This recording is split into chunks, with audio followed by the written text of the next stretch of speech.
Vous savez que les Imaot et les Avot, ils ont tous eu des difficultés pour avoir des enfants. D'accord? Et qu'il était stérile, et que c'était très compliqué, et que ça a duré. On a vu avec Sarah, ça a pris tellement de temps. Alors pourquoi? Pourquoi est-ce qu'il y avait cette notion-là de difficulté et de temps qui passait, et surtout d'espoir que ça puisse fonctionner? Jusqu'à la fin, ça a été difficile.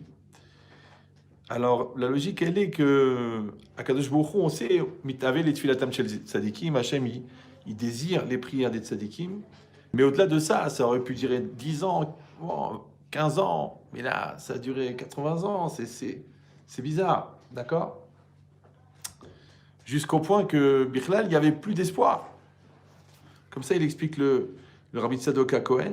Il dit Laval, Behemet, mais Hachem Aitazot. C'était d'Hachem que ça arrive, cette chose-là. Sheye binyan haouma davka achar ayush agamour. Il voulait que la construction du peuple d'Israël, elle vienne après le désespoir total.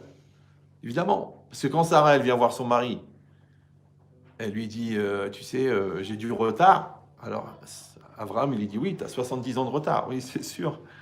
C'est un retraité qu'elle va accoucher. Ouais, c'est bizarre. Quel intérêt de faire tomber une femme enceinte à 90 ans? C'est-à-dire, c'est fini, de chez fini, de chez fini, de chez fini. Ça n'a aucun intérêt. Ouais. Ah, il dit pourquoi?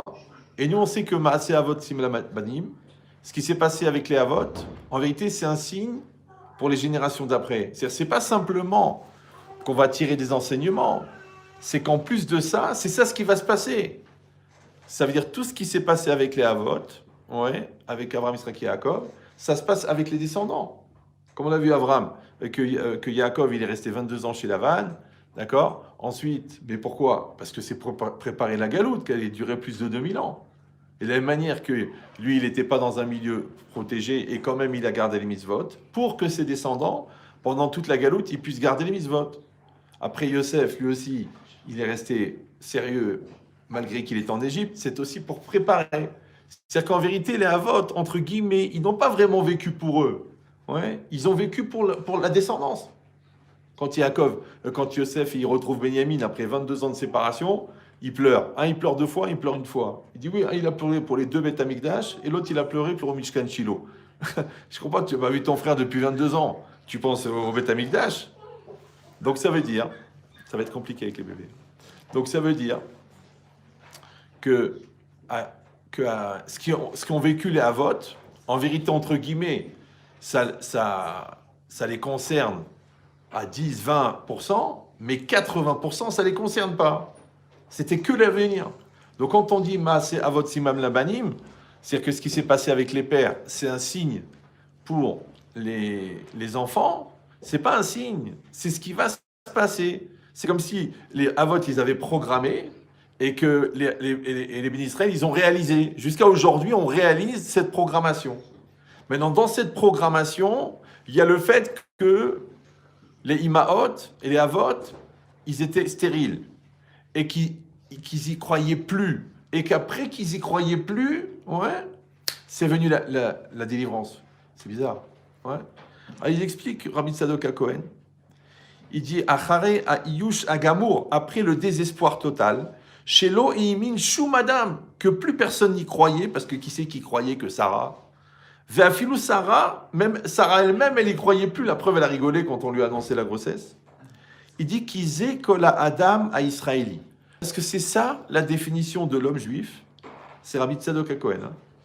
Les Ha'amin, de croire chez El Itia Eshklal, qu'il n'y a pas de raison de se désespérer. Jamais. C'est même le pire du pire que c'est fini de chez fini. Non. Ou Léolam, Hachem Itbarach, Yachol Azor. Et Hachem, il peut toujours aider.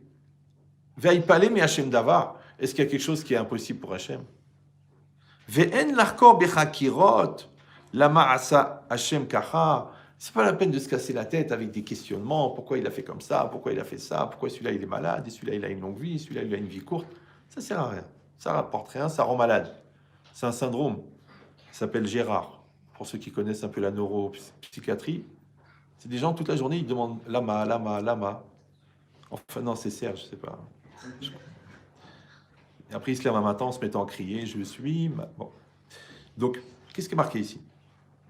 C'est marqué que c'est pas seulement que, genre, il y a une situation de désespoir, mais Baruch Hashem, ça s'est arrangé. Non, Hashem, il a inscrit dans les Havot, encore une fois, qui sont le programme des bénis Israël, qu'il y a le désespoir. Ouais, pour dire que malgré qu'il y a le désespoir et qu'on touche le fond du fond et qu'on n'y croit plus, il faut garder l'espoir.